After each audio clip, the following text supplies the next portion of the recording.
Is this... He paused, jaw clenching. Is this the first time you've seen a man's joystick? Naima's back pressed against the cold glass as Jiwoo's lips crashed into hers with desperate hunger.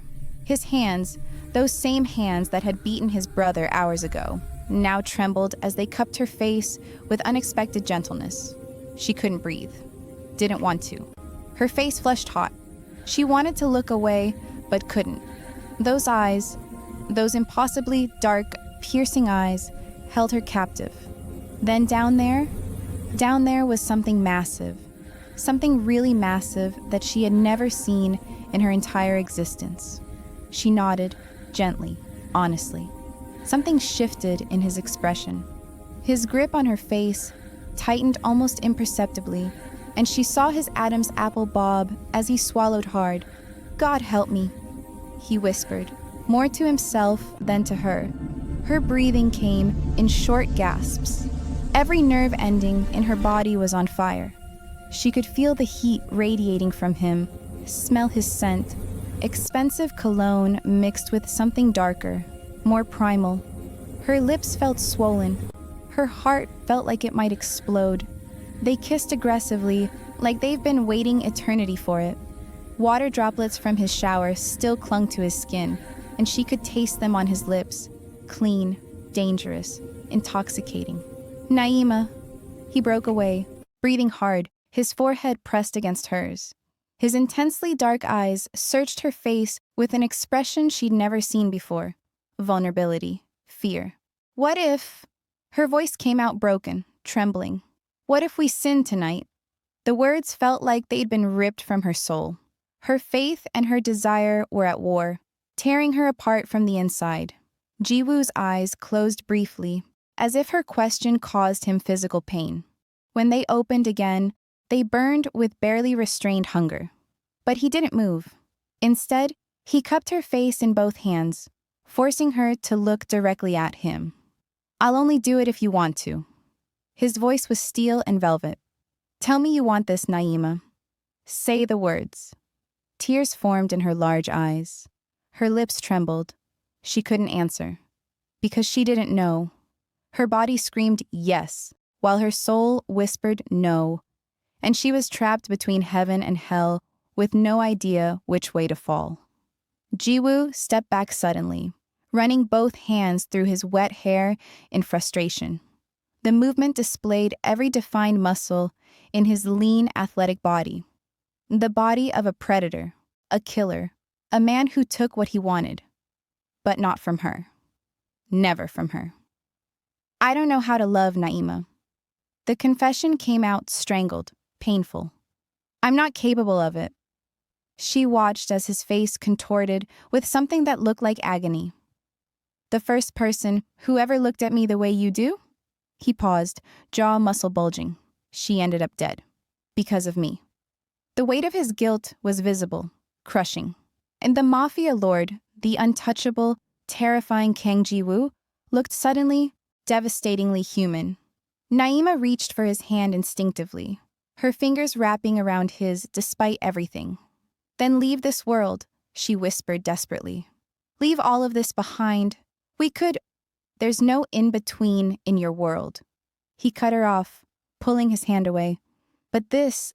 He gestured to himself, to the penthouse, to the dark Seoul skyline filled with shadows and sin. "This is all I know how to do." The finality in his voice shattered something inside her. Naima stood, wrapping her arms around herself, suddenly feeling exposed in her simple blue dress. She paced toward the windows, away from him, trying to catch her breath. "It's impossible." Her voice broke. "I can't keep myself around you, but I don't want to be used." She heard him move behind her, felt him approach like a predator, stalking prey. "I'm a user." His breath was hot against her ear. "I dump every woman I see without thinking twice." He was close enough now that she could feel the heat of his bare skin against her back. But for some reason, his voice dropped to a tortured whisper. "My soul can't bring itself to do that to you." Naima's breath hitched. "And I hate myself for it." She turned to face him, tears streaming down her beautiful face. I've compromised everything I believe in. Her voice rose, anguished. Everything. Do you understand? I'm a pastor's niece. She gestured between them. This destroys everything I am. Jiwoo grabbed her shoulders, his grip firm but not painful. What if that was meant to be your fate? His eyes burned into hers. What if you were meant to walk into my world? What if I was meant to... He stopped himself, jaw clenching hard. The silence stretched between them, heavy with unspoken words and impossible choices. When Jiwoo spoke again, his voice had dropped dangerously low. Jealousy flickered in his dark eyes. Did the kiss with Taehyung mean anything? Naima's breath caught. She lifted her chin defiantly, even as tears continued to fall. Did the night you spent with that Korean girl mean anything? Welcome to part 7. The point of no return. If you're new here, stop everything and go watch parts 1 through 6 right now, because what you're about to see is going to destroy you and you need the full story. Jiwoo just confessed he's in love with Naima. They almost crossed the line that can never be uncrossed. And Minji? She's being dragged away, screaming his name. Hit that subscribe button and turn on all notifications, because this episode is about to get insane. Drop a comment telling me, do you think Naima should have stayed and sinned with Jiwoo? Are you team cross the line or team run girl run? And wait until you see Naima's transformation. You won't even recognize her. Now let's see what happens when the pastor's niece becomes someone completely new. The sun was barely rising over Seoul when Jiwoo's black convoy pulled up to Mrs. Yoon's mansion with aggressive precision.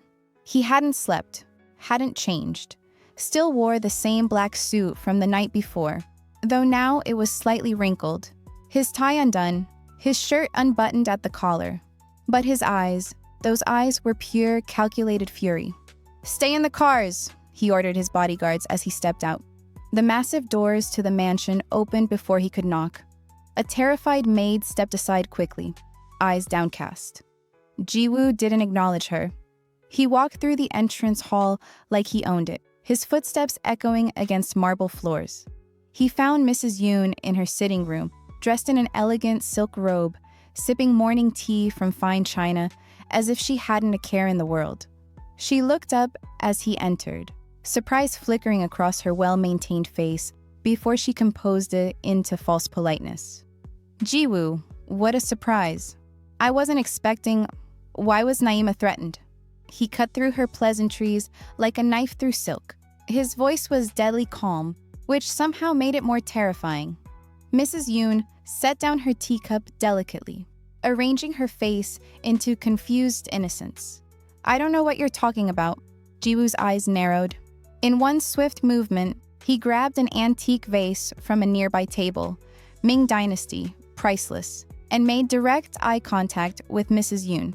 Then he hurled it against the marble wall. The explosion of porcelain was deafening. Shards scattered across the floor like shrapnel. Mrs. Yoon jumped to her feet, her composure shattering along with the vase. "That cost a fortune!" she shrieked, genuinely enraged. "Have you lost your mind?" Jiwoo picked up another expensive figurine, examining it casually. "Naima cost me everything." His voice was conversational, almost pleasant. "Even your life if you're not careful." He tossed the figurine up and caught it, making Mrs. Yoon flinch. "So, unless you want me to redecorate this entire room with your precious antiques," he smiled coldly, "I suggest you start talking." Mrs. Yoon's hands flew up in surrender. "Stop! Stop! Why did you threaten Naima and her uncle?" Each word was precise, deadly. "You know we use that chapel for business." Mrs. Yoon tried to maintain her innocence, straightening her robe with shaking hands. "I would do nothing of the sort. Why would I risk our business arrangement over some what?" Jiwoo's voice dropped dangerously. "Choose your next words very carefully." Mrs. Yoon's mouth opened and closed. She changed tactics, her face hardening with entitled rage. "Fine, Yes, I warned that little church mouse to stay away from you. She pointed a manicured finger at him. My daughter has been in love with you since she was 16. You've strung her along for years. Jiwoo laughed. Actually laughed. The sound was cold, mocking, and utterly humorless. Strung her along? He set the figurine down with exaggerated care. I've told Minji a no approximately 463 times. I've rejected her publicly. I've ignored her calls.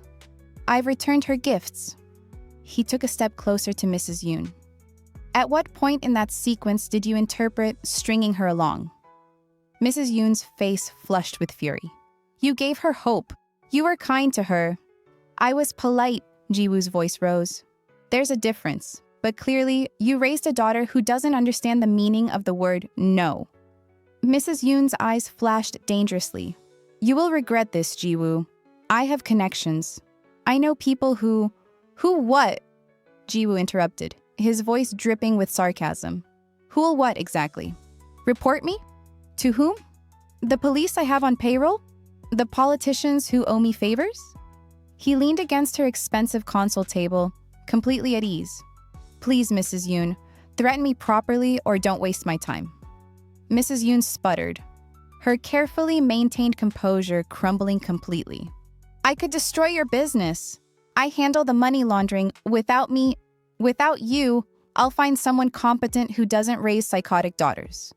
Jiwoo examined his nails casually. You're replaceable. Remember that. Mrs. Yoon's face went pale with rage and fear. You can't just... Actually, I can. Jiwoo's smile was sharp as a blade. And I'm about to. The sound of running footsteps echoed down the marble staircase. Oppa! Oppa! Minji appeared in silk pajamas, her long black hair messy from sleep, her face lit up with delusional joy. She ran toward Jiwoo with arms outstretched, ready to embrace him. Jiwoo held up one hand, stopping her cold. She froze mid-run, confusion replacing joy on her face. Oppa? What's... I have the perfect solution, Jiwoo said, his voice cold and calculated. To keep you away from your psycho mother and yourself. He signaled to his bodyguards who had followed him inside. The double doors opened. Professional nurses in crisp white uniforms walked in carrying medical bags and restraints. Minji's eyes went wide, her face draining of all color. Oppa, Oppa, what's going on? Her voice rose in panic. She ran to him, grabbed his arm desperately. He pulled away with cold precision. It's time you get some healing for your obsession with me. His face showed no mercy, no emotion. Because I'll kill you myself if even a strand of hair goes missing on Naima's head. He leaned close to her terrified face. Mrs. Yoon found her voice finally. You can't do this. She's my daughter. Jiwoo turned to her with a smile that didn't reach his eyes. Locking Minji far away is the least she deserves. His tone was conversational, almost pleasant. Consider it a learning experience for both of you. This is kidnapping, Mrs. Yoon shrieked. This is mercy, Jiwoo corrected. You're lucky I'm a gentleman who doesn't lay hands on women. He paused, tilting his head thoughtfully. Otherwise, I'd have taken out your 2 front teeth first, so you'd look like the monster you are on the inside. Mrs. Yoon gasped, her hand flying to her mouth. The nurses moved in, grabbing Minji's arms. No, no, Appa, please. Minji's voice turned to screaming as they restrained her.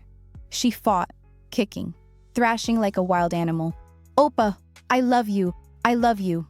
They strapped her arms as she screamed. Jiwoo watched with cold detachment, then spoke clearly, his voice cutting through her screams. Go love yourself first, Minji. His words were final, devastating. Oppa, please, I love you. Love yourself, he repeated, already turning away. You clearly need the practice. The nurses dragged her toward the door, her screams echoing through the mansion. Oppa, don't do this! Oppa! Mrs. Yoon rushed forward, trying to grab her daughter. Jiwoo's bodyguards blocked her path. Where are you taking my daughter? Mrs. Yoon's voice cracked with desperation and rage. Jiwoo straightened his suit calmly, as if Minji's screams were background music. Somewhere far away from you, he said coldly. Where you both belong. Somewhere she'll get the help she clearly needs. He turned to face Mrs. Yoon directly. Somewhere she'll never lay a finger on Naima. Mrs. Yoon's face contorted with rage and desperation.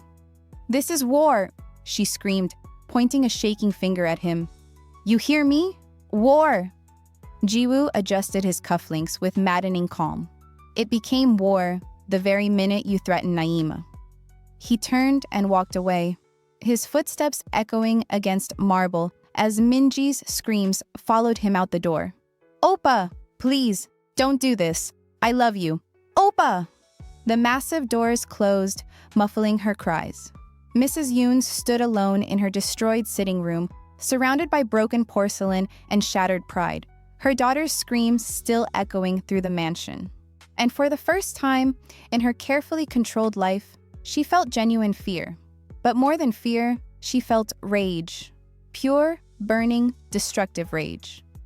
Seoul National University buzzed with its usual morning chaos. Students rushing to classes, groups clustered on the lawn, the cafeteria filling with breakfast crowds. Then the entrance doors opened, and everyone stopped. Naima Williams walked in, and she was transformed.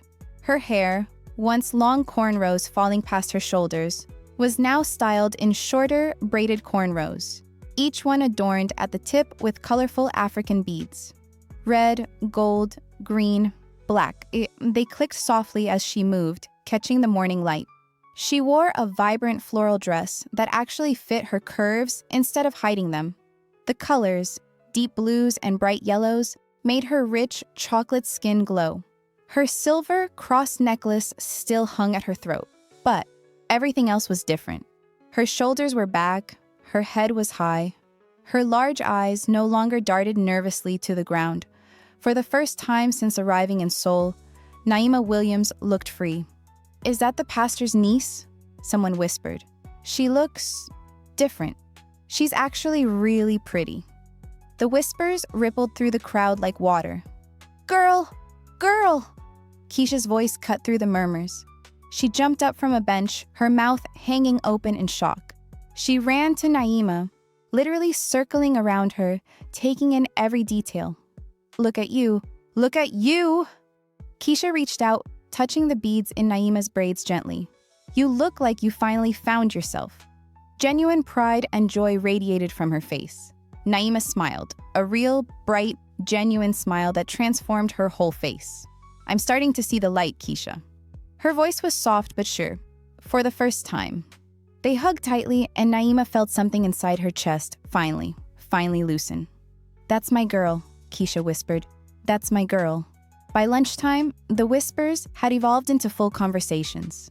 Naima and Keisha sat in the cafeteria, eating and laughing about Keisha's terrible Korean pronunciation, when the voices at nearby tables grew louder.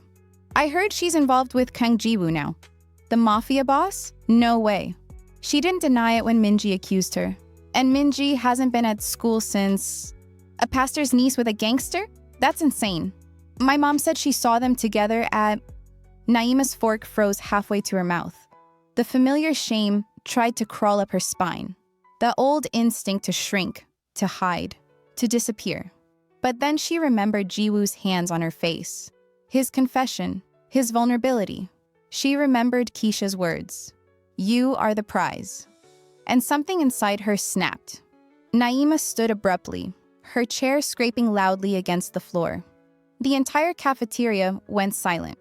Every eye turned to her. Is there anyone here without sin? Her voice rang out clear and strong across the cafeteria. She looked around at every face staring at her. Anyone? Silence. When did being a pastor's niece mean I was a saint? Her voice rose with righteous anger, with pain that had been building for months. When did it mean I wasn't human? Tears formed in her eyes, but her voice didn't waver. You all sit here judging me, crucifying me for what? For having feelings? Her hands shook, but she kept going. You all are bullies! Keisha stood beside her, slamming her hand on the table. You crucify someone for falling in love? She pointed around the cafeteria with fierce energy. You all can kiss my Black American ass. Some students gasped, others tried not to smile. Naima looked at Keisha, and they shared a moment of perfect understanding, of strength flowing between them. Naima turned back to the crowd, taking a deep breath. Pastor's niece, church girl. She paused, letting the labels hang in the air. Before all of that, I'm human. Her voice broke with emotion, but she pushed through. I have feelings. I've got blood running through me like all of you. Tears streamed down her face now, but she wasn't ashamed. And I hope God forgives you all. She looked around with genuine compassion, even through her tears. I hope he forgives me too. Her voice softened. I hope he forgives us all. For a moment, complete silence filled the cafeteria. Then Keisha started clapping loudly. One student stood, joining the applause. Then another. Then another. Soon, the entire cafeteria was on their feet, applauding. Some students had tears in their eyes. Others looked ashamed of how they treated her. Naima stood in the center of it all, overwhelmed, covering her mouth with her hand as tears poured freely down her face. Keisha pulled her into a tight hug. You did it, girl, she whispered. You're free. The applause continued, growing louder. Then, clap, clap. Principal Kim entered the cafeteria, clapping her hands sharply twice. The applause died immediately. Naima Williams. Her voice was stern, authoritative. My office. Now. The room went silent. Students exchanged worried looks. Naima's face fell slightly. She looked at Keisha, who squeezed her hand. I'll wait for you, Keisha whispered. Naima nodded and followed Principal Kim out of the cafeteria. Every eye watched her go. Principal Kim's office was pristine, organized, decorated with Korean aesthetics, the Seoul skyline visible through large windows. She gestured to a chair. Naima sat, her heart pounding. The principal opened a folder on her desk, then slid a paper across to Naima. I received a transfer letter this morning. Naima picked it up, confused. Transfer? I don't understand. Her eyes scanned the official document, not comprehending. You've been transferred to another university, outside Seoul. Principal Kim's tone was matter-of-fact, but her eyes held a hint of sympathy. But I didn't apply for a transfer. Naima looked up, panic rising. Is this because of what happened, the fight with Minji, what I said in the cafeteria? Principal Kim stood, walked to the window with her hands clasped behind her back. It's for the best, Naima. Her tone softened, almost maternal. A fresh start, away from complications. She gave Naima a meaningful look. You're a bright student. You'll shine anywhere you go. When? Naima stood, the paper crumpled in her trembling hand. When do I leave? End of the week. 4 days. Naima stumbled slightly, grabbing the desk for support. The world tilted. 4 days. But who? Naima's voice was barely a whisper. Who arranged this? Principal Kim's expression remained neutral, professional. What matters now is preparing for your transition. She walked back to her desk, her tone becoming brisk and businesslike. You're a bright, young woman with a promising future. This will be good for you. But Naima barely heard her. 4 days. Keisha was waiting in the hallway, jumping up the moment Naima emerged. What happened? What did she... She stopped when she saw Naima's face. I'm leaving Seoul. Naima's voice was hollow, distant. What? I've been transferred to another university, outside Seoul. She showed Keisha the crumpled paper. Keisha grabbed it, her eyes scanning rapidly, her face cycling through shock, anger, and devastation. Who? How? This doesn't make sense. Did they say who? She said it's for the best. Naima's voice cracked. For my own good. Keisha pulled her into a fierce hug. They stood there in the hallway, holding each other as students passed, giving them space. You were God sent, Keisha. Naima cried into her shoulder. You came into my life when I was losing my mind. She pulled back to look at her friend. Keisha was crying too now, tears streaming down her face. Girl, you saved yourself. I just reminded you who you were. They laughed through their tears. 4 days? Keisha wiped her eyes. We're making them count. Naima nodded, but both of them knew. 4 days wasn't enough. It would never be enough.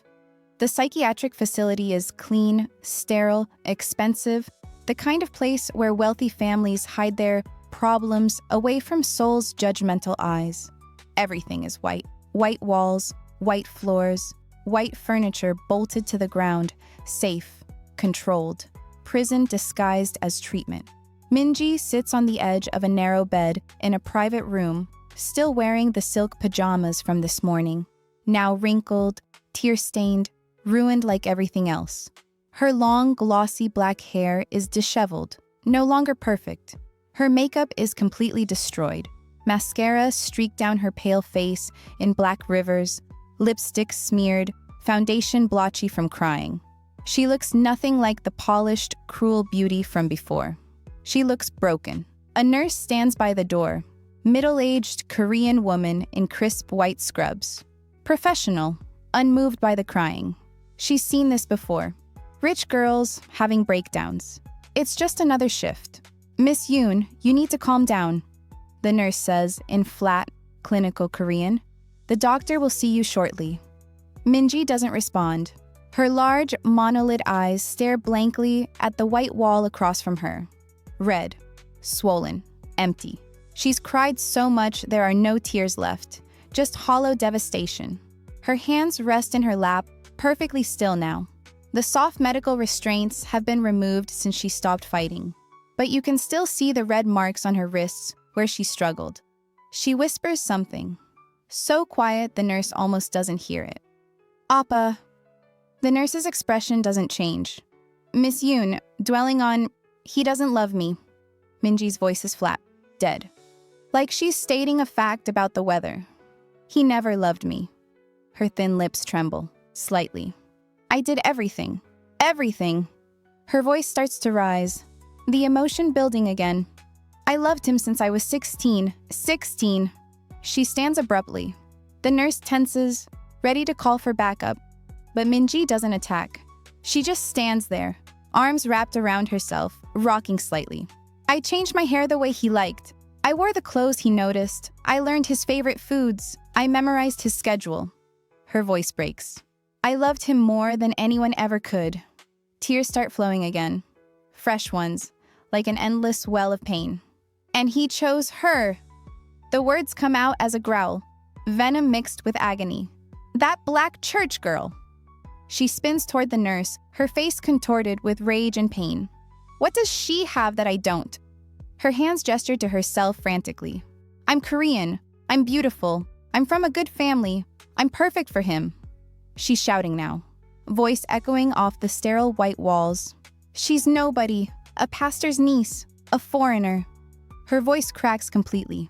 Why her? Why? She collapses to her knees on the cold white floor, sobbing violently. Her perfect hair falls around her face like a black curtain, hiding her destruction.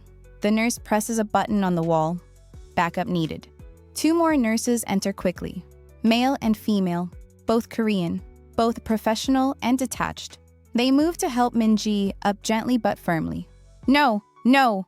She fights them, but weakly now. She has no strength left. I need to see him. I need to explain. If I could just talk to him. Miss Yoon, Mr. Kang has made it clear. Don't say his name! She screams it, raw, primal. Don't say his name! She's crying so hard she can barely breathe, hyperventilating. The male nurse signals to the female nurse, who produces a small syringe. This will help you calm down, Miss Yoon. I don't want to calm down. But they're already administering the sedative. Professional. Efficient. Minji feels the prick in her arm, the cool liquid entering her system. No, no. She tries to fight the drowsiness, but it's already working. They guide her back to the bed.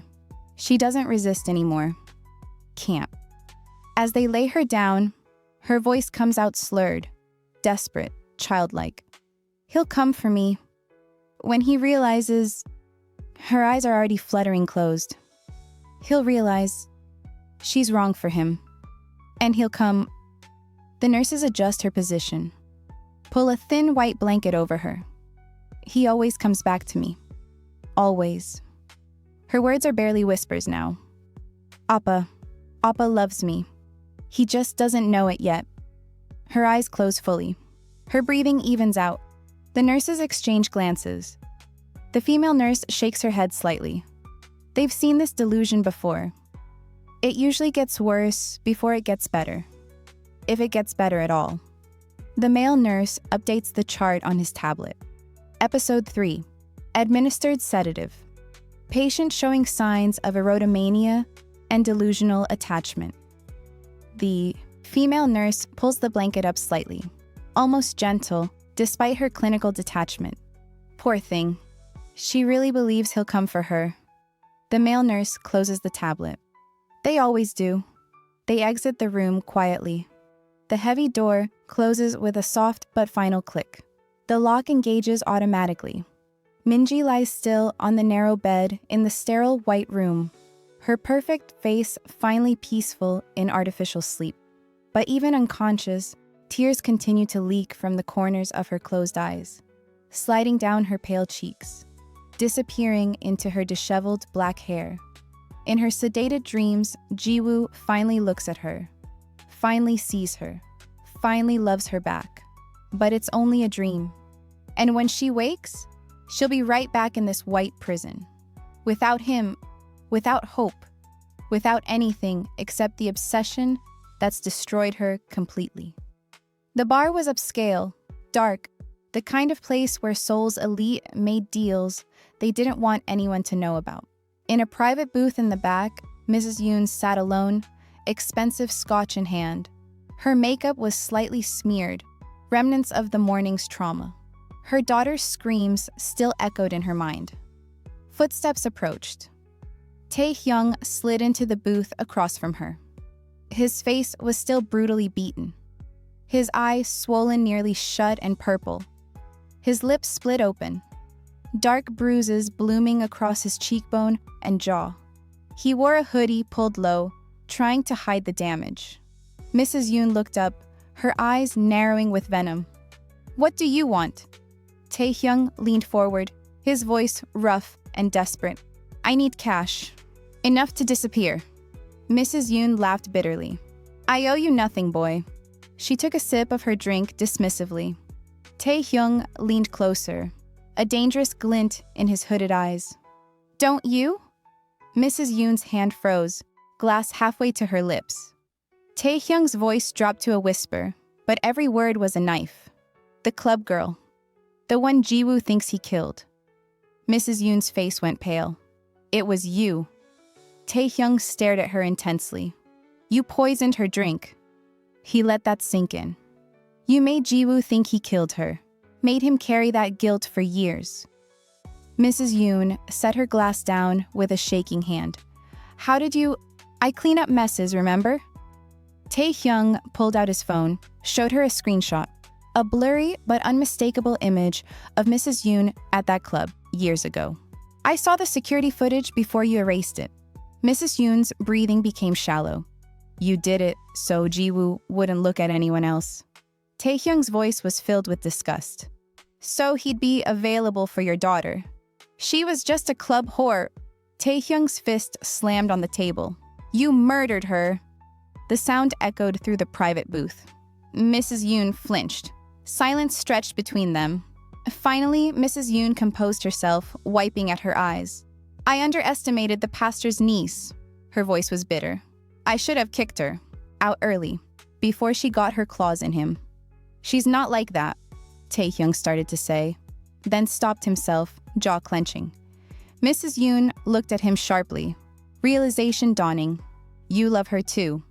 It wasn't a question. Tae-hyung didn't deny it. He looked away, his damaged face showing pain that had nothing to do with physical injuries. Mrs. Yoon leaned back, a calculating look entering her eyes. "Jiwoo crossed the line. He took my daughter, locked her away like an animal." Her voice shook with rage. "I want to destroy him." She looked at Tae-hyung meaningfully. "I just want money. I want out." Tae-hyung's voice was tired, defeated. "You're a fool if you don't want revenge for what he did to you." She pointed at his beaten face. Taehyung touched his swollen eye, wincing at the pain. I was his right-hand man, always. His voice broke slightly. I took bullets for him, stood by him through everything. Tears formed in his eyes. And he couldn't even let me have her. His fist slammed down again, rage and pain mixing.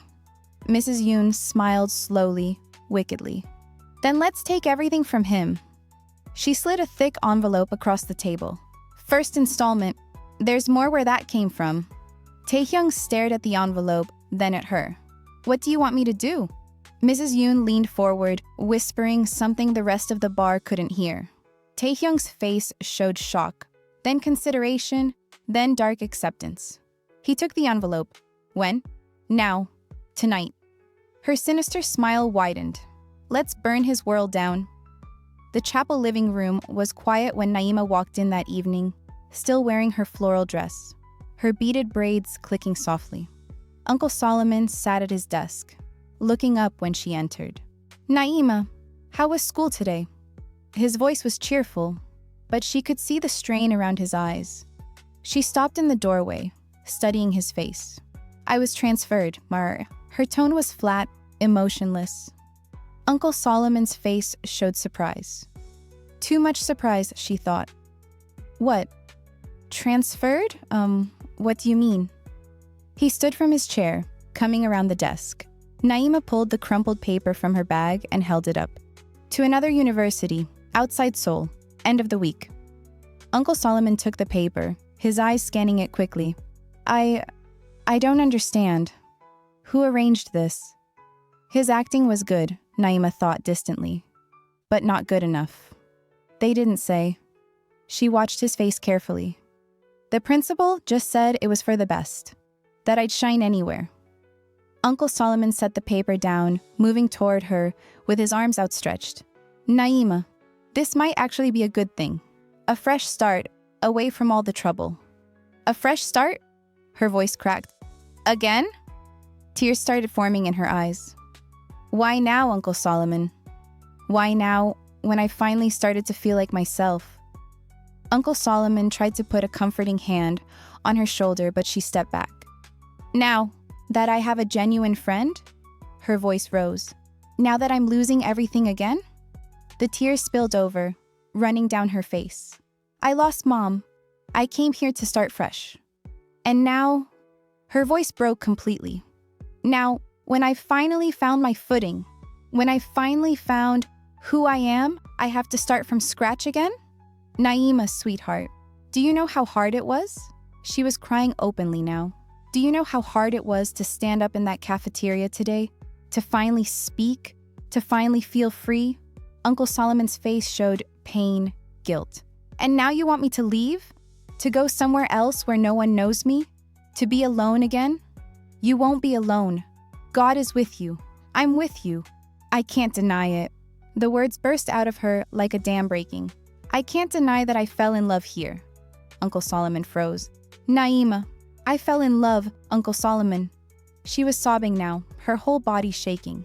For the first time in my life, I felt something real, something powerful, something that made me feel alive. That's not love, Uncle Solomon said firmly.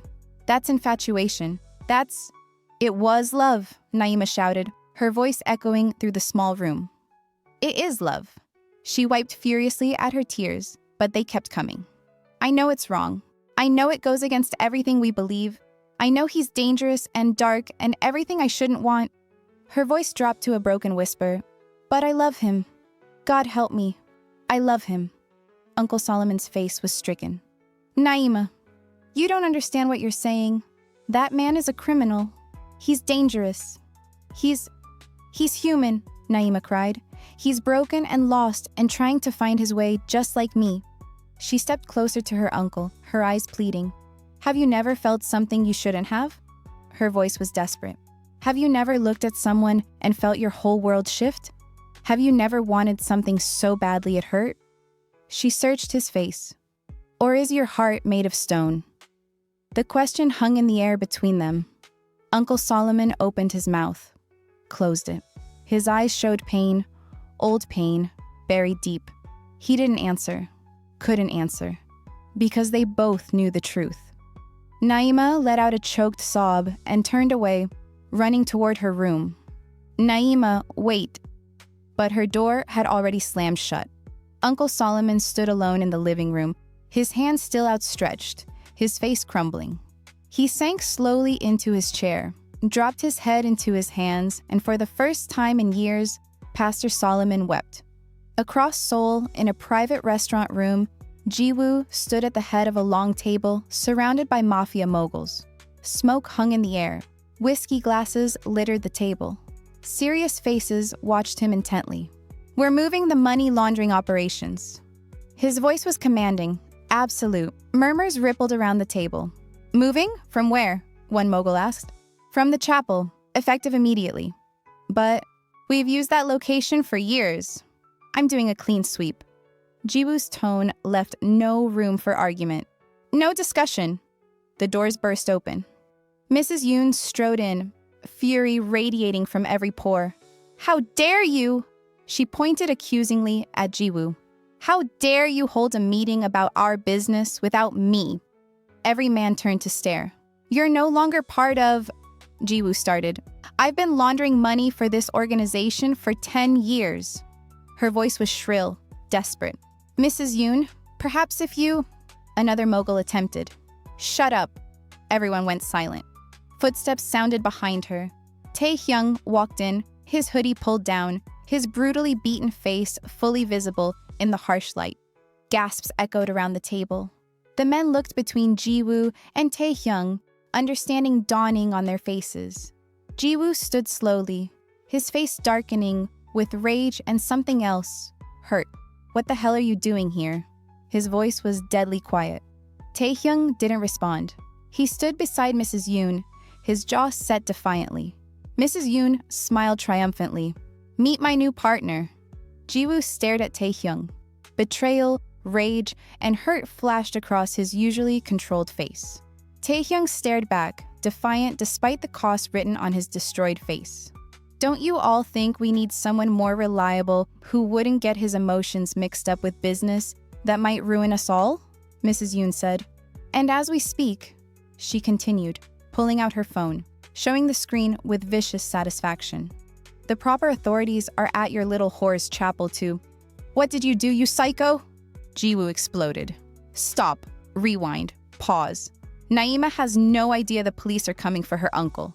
Jiwoo just found out, and he's 4 minutes away. Tae-hyung just betrayed everything for money and revenge. Mrs. Yoon just declared war. And Minji? She's locked away in a psychiatric facility screaming Jiwoo's name. Comment immediately. Drop a skull if you think someone's about to die in part 8. Drop fire if you think Jiwoo is going to burn Seoul down to protect Naima." Who gasped when Tae-hyung walked in with Mrs. Yoon? "Be honest. Do you think Naima is in danger right now? Yes or no? Will Jiwoo make it to the chapel in time? Comment your prediction. Is Tae-hyung past the point of redemption? Can he be saved? What about Minji? Is she finally where she's meant to be?